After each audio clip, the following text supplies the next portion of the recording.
Hello again, my patriots. Today we are going to be discussing voting, mostly, with a few side topics. As the election draws near, we need to continue to push for a Trump 2020 win. Share this recording, like this recording, stay tuned.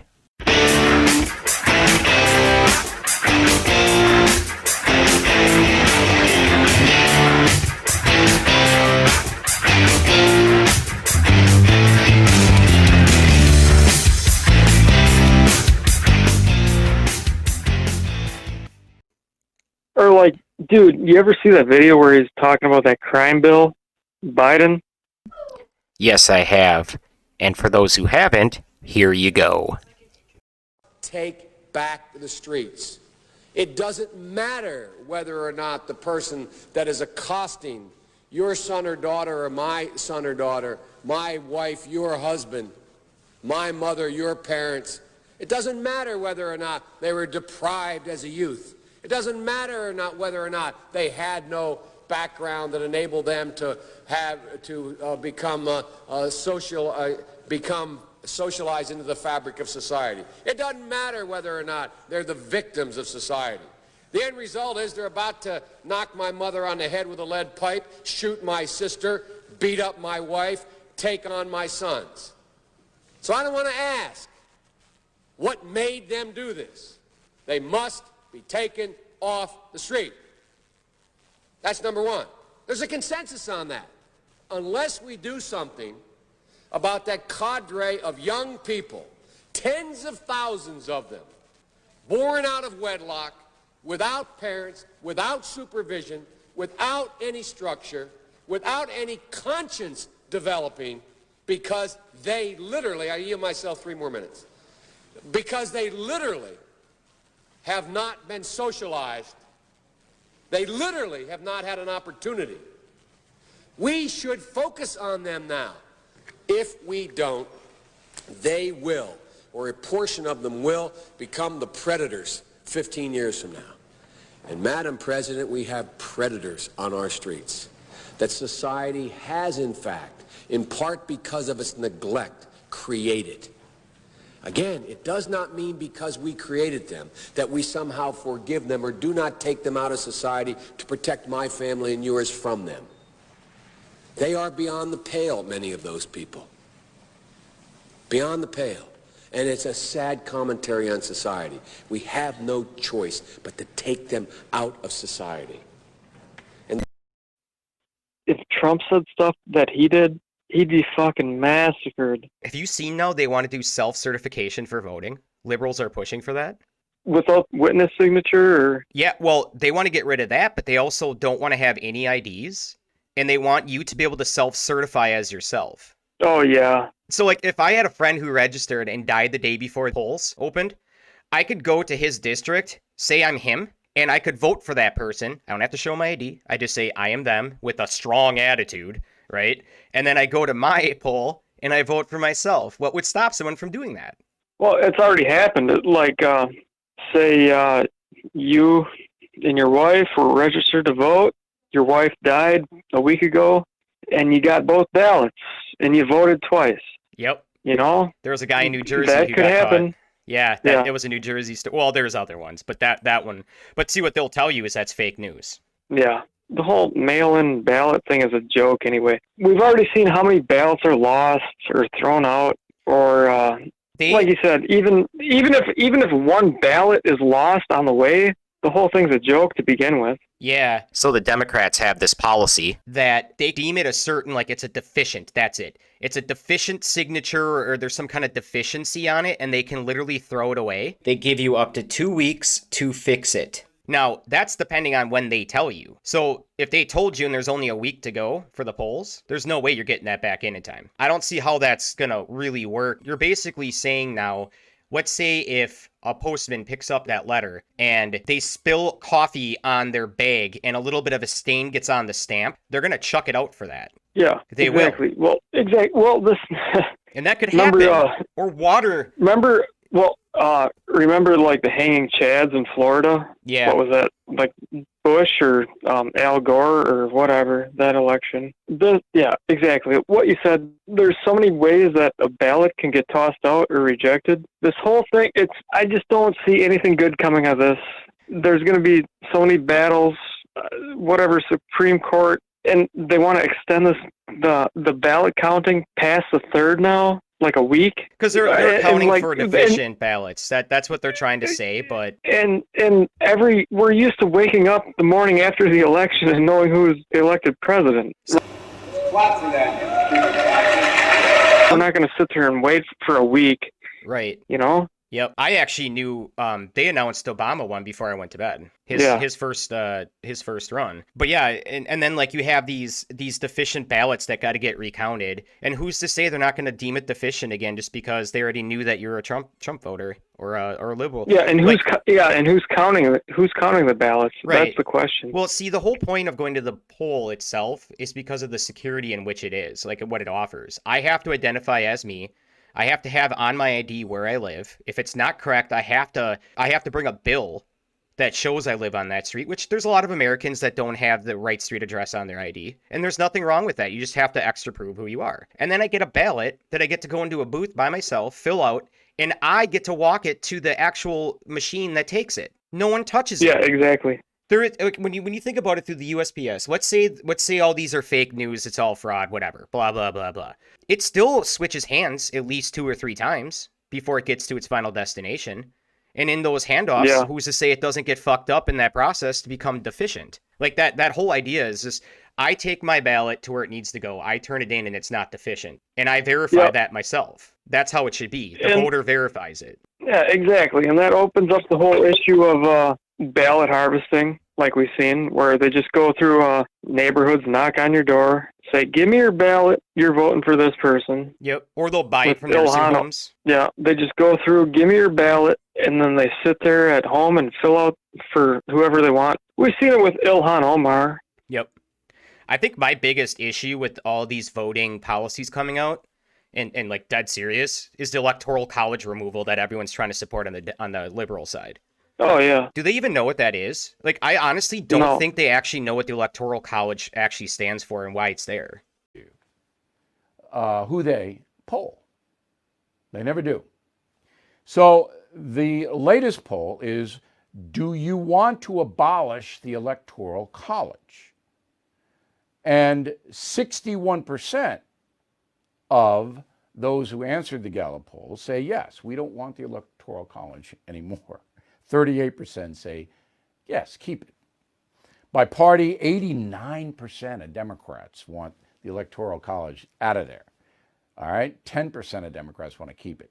Republicans, 77 want to keep the Electoral College, 23% don't. Independents, 68 want the Electoral College out, 31 yes. So, the Electoral College, another thing that's very confusing. It's not taught in school. The Founding Fathers, particularly James Madison. You know, Madison opens Killing Crazy Horse.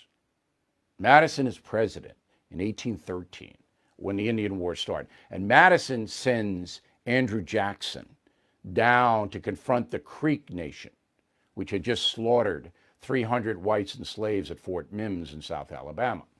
So Madison not only was president, but he was the brains, I mean the real brains, behind the Constitution. He understood that Boston, New York, and Philadelphia could override any vote in 1813. That there were enough people in those cities that those 3 cities could rule everybody else in the USA. Though Madison knew that in 1776. He knew that you just couldn't have a popular vote in a developing country where there were so many different states and so many different situations. The people in Georgia and Alabama and Tennessee had to have a say. They couldn't be ruled in the electorate by Boston, Philly, and New York. You get the logic? So the votes for president were apportioned by state, not by city. And that's why California has the most electoral votes, because it's the most populated state. And I think Texas is second, then Florida, then New York, something like that. But anyway, it's brilliant because it gives everybody in the country a stake. So if you're in Wyoming, if you're in Idaho, if you're in Delaware, Rhode Island, small places, you still have a say. Your 4 electoral votes could matter. All right? So that is what the Electoral College is.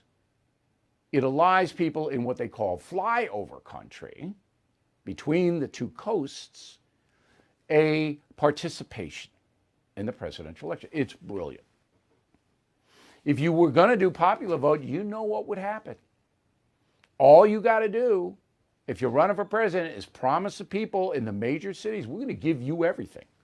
We'll give you tax breaks. We're going to give you entitlements. We're going to rebuild your city. We're going to come to your house and put in air conditioning for you, because the cities would wipe out the country and the suburbs. Wipe them out. 8.5 million people in New York City, LA, Chicago, Houston. You see? So you can't do the popular vote. It's simple, but it's not simple. Now, And that's the whole point of that, is you can get swing votes. You're not going to get a swing vote in a fucking a popular vote system where there is no electoral college. You're only going to have a couple big liberal cities voting for what they want all the time. The tyranny of the majority. Yeah. If it wasn't for the Electoral College, it would be New York and California that decided every election. And guess what those states are, everyone? Dun, dun, dun. Yeah. Liberal, Democrat states. Blue states. Yep. So we're no longer a democracy. That's not a democracy. That is like a fucking, like a monarchy is what that is. To expand on that, you look at the Midwest, all these rural states, a far cry from, we're all blue-collar workers. We work in factories, on farms in the Midwest. It's a far cry from California or New York. And then, like, everyone in the Midwest, you're not going to have a say in any of this vote. Bullshit. You're not going to have any. Because if you are a red state, you're not going to have a say. And even if you are a Democrat that don't like the rule that's being pushed by the liberals, you still don't have a fucking say. So you need the Electoral College to help take away the power that these few cities have to control everyone. California is not the Electoral College for Utah. So, like, why should California be setting the rules for everyone when we also have individual state mandation? Yeah, that's why we're a republic, not a democracy. Exactly, a republic, because it's for the people, not for the power for the government. It's like our heat-seeking missile. That's where the balance comes from. We got state versus federal powers. Yep, and then you still have, if California reigns supreme, it's always what they pick. Every state has to follow California. And I think you need to check the new COVID plan to see if you really want to follow that. Now, this is something I got from Brandon Tatum's podcast. Liz Wheeler really brings it home for us. Let's take a look. If you thought it was bad when the Grinch stole Christmas, wait until you hear this. We are now 1 month from Thanksgiving, 2 months until Christmas, and the state of California, which of course means California's Democratic Governor Gavin Newsom, issued crazy new COVID rules that will govern your family's Christmas celebrations this year. By the way, just so we all understand the situation, hospitalizations and deaths from COVID-19 in the state of California are at the lowest numbers that we have seen in 6 months. Nonetheless, Newsom issued a dictate with what he says are, quote, mandatory requirements for all gatherings, end quote. These are the rules summarized. You are not allowed to gather with more than 3 households, including your own. So that means my parents, my husband and me, my older sister and her husband, my younger sister and her husband, my youngest sister and my brother. That's way more than 3 households. Who exactly are we supposed to exclude from our Christmas celebration? We got to chop somebody from the invite list, according to Governor Newsom. Newsom says the host of the gathering is supposed to collect the names and contact information of all people for contact tracing. But how creepy. Merry Christmas, here's your Christmas gift, but first, name, rank, and serial number for the government. Newsom then says all gatherings must be held outside. But don't worry, Newsom says you are allowed to go to the bathroom inside, but only if the bathroom is frequently sanitized. You're also allowed to gather with just 3 households in an open park, but you are not allowed to jointly plan a gathering with 3 households in the park while other people you know plan a similar gathering with 3 more households also in that same park. The rules are actually this specific. You can look on the California Department of Public Health website, read the official language yourself. Seating for meals at these gatherings must be completely socially distanced, 6 feet in every direction for all the chairs. It's going to take a gigantic kitchen table. And all your food should be in single-serve disposable containers, Newsom says. You have to wear a mask with your family while celebrating Christmas, according to these guidelines. But good news, Newsom says you can briefly remove your mask while you eat, just as long as you're 6 feet away from anybody else. Also, your family party is not allowed to be longer than 2 hours because Newsom says so. Apparently, the coronavirus wants to snoop through your stockings and taste the turkey before he gets to you during hour 3. Singing and music is strongly discouraged, but if you must sing, if you must play music, then Newsom says you are required to wear a mask. And I kid you not, Newsom says you should sing quietly below the volume of a normal speaking voice. These are all mandatory requirements for your gatherings in the state of California as we approach the holiday season. You thought Elf on a Shelf was creepy? That elf ain't got nothing on the tyrant King Gavin. Ho, ho, ho, Merry Christmas. Clap for that. So, like, the idea of having a family Christmas in California is just never going to be there. Or a Thanksgiving. Never. Or if you want to have a Super Bowl party. It's nothing about the virus. Huh. It's all about breaking apart families. That's It is. Yes. Well, that would. Because you have to basically tell some family that you're not as important as others. I mean, that's really going to wreck your family. Who's that up? Who's going to decide that? That's a question. I would just move out of California. Yeah. And never look back. And if they don't come with me, that's fine. Just come where I am and you all can come. Just leave California for a weekend and go back. Exactly. Well, Newsom, he's like the number one. I would say Gretchen Whitmer and Newsom are probably the number one commies in the country right now. It all comes down to retaining power for the Democratic Party, and that comes down to redistributing wealth and redistributing power however they see fit. Mm-hmm. However they see fit. And who decides that? Without any sort of tyranny, you can't do that. There's no sort of free market or natural decision involved. It all comes down to tyranny. And who's in charge of that? Well, at that point, it would be the liberals for what they're trying to push. Yeah. Not only are they doing the self-certification bullshit they're trying to get, they want to lower the voting age to 16. Now, that's ridiculous because a 16-year-old is worrying about their fucking wet dream they had the last night. They don't have responsibility. They live in their parents' home. They're not voting for change. They're still growing and building relationships. They are not in any position. And scratch all that. Ask every 16-year-old how often they follow politics. Just because someone tells them to vote for someone and they go out and vote doesn't mean that vote actually means anything. Because that means someone just used an entity, like vicariously voted through someone else. If you're going to say they have a say and they're going to add diversity to it, then they need to be more involved with politics, and no 16-year-old's going to be. Well, I'll say one thing. At 16, I probably would have voted the same way my parents did. 20 years later, the complete opposite. Right. You know? Yeah, you're just following the leader. That's the whole idea of that. Yeah. So, like, basically what my hunch is, they want to replace the Electoral College with younger people that they can manipulate to vote the way they want them to. Because 16-year-olds are gullible, they're easy to manipulate. Yeah, that's the only thing that the Democrats want. They want to increase their voter base. They prey on the young, the mentally ill, the elderly, to scare them into thinking that they're not going to have health care at some point.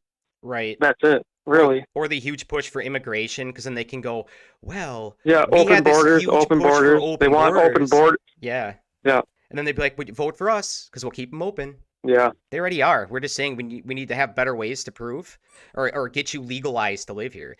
No one is saying that immigrants can't come here. They need to have the proper status that like everyone else. I mean, if I went and tried to live in Nicaragua, I'd have to go through jumps, hoops, loops, and I have to go through paperwork and all kinds of shit to get a status to live there. And I would have to get someone to vouch for me too in order to go there. And now we're saying people can just run across the border, and it's not the same standard. So you need to have, everyone should have the same standard, and like it's not equally applied.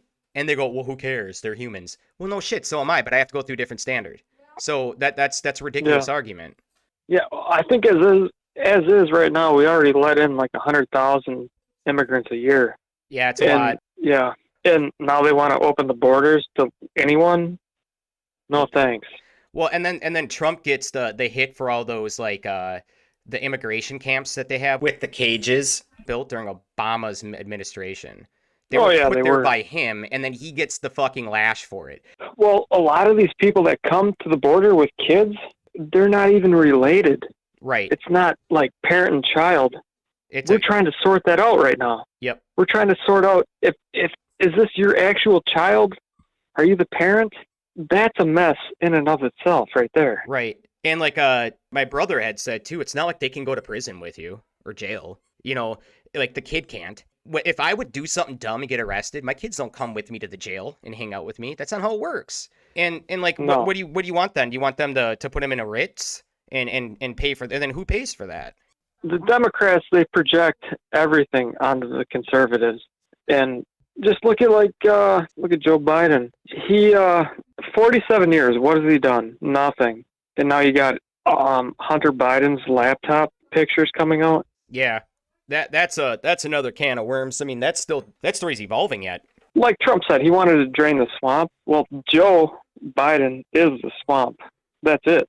Yep. Period. Yeah. A career politician that has done nothing except enrich himself and his own family. Yep. And now what they want to do too is, I think Nancy Pelosi made this comment, that they want to pass a bill that the president cannot collect any income. Fine. Donald Trump hasn't made any money as president. He's lost I think $2 billion since becoming president. Left. Exactly. He left a life of luxury behind. Yeah. He had it made. He didn't have to do this. He hasn't made any money. Actually made $1 because he had to take it. But then he donates his annual salary to charity. And so here's one thing. Look at all of Trump's children. They're all straight-laced model citizens. Well, just look at the last debate. It was Trump versus Gretchen. The mainstream media will not cover any of this stuff. Anything that makes Biden look bad, they will not cover. Right. Well, it's true at this point. It's like the same kind of thing. Chris Wallace did the same thing to him. He just basically debated him the whole time, and then she was supposed to open up for the people to ask questions too, and she didn't do it. She just kept basically hammering him. Yeah. And now they want to shut off his mic, so if Trump gets a little vocal with Joe Biden, they're going to turn off his microphone. Oh, yeah. Well, look at 2016. Trump did the same thing. He bypassed the mainstream media. He used Twitter, social media, whatever. And he actually spoke to the people. He told us what we want to hear, and he actually delivered on so many of his promises too. So oh yeah, he's hit them all. He made promises about foreign peace. He's done it. Yeah. He made promises about building jobs. Did it. Closing wage gaps. He's getting close. You can't expect 4 years to just completely dissolve that, but he's putting measures in place that are definitely going to be successful. He boomed our economy. Yes, they hit a pandemic and it immediately rebounded, almost as strong as it was before it. And then, Biden tries to take credit for some of this stuff. Like, oh, I gave you a booming economy. I gave you all this. No, you didn't. That's a lie. They actually, if you look at, too, this is people like, oh, Obamacare was so great. Everyone had insurance. The last 2 years Obama was president, Americans overall with health insurance was plummeting. Oh, yeah. When Trump took over, it started going back up again. So if Trump doesn't care and he makes health insurance so unaffordable, then why are more Americans now having insurance than they did at least the last 2 years of Obama? Explain that to me then.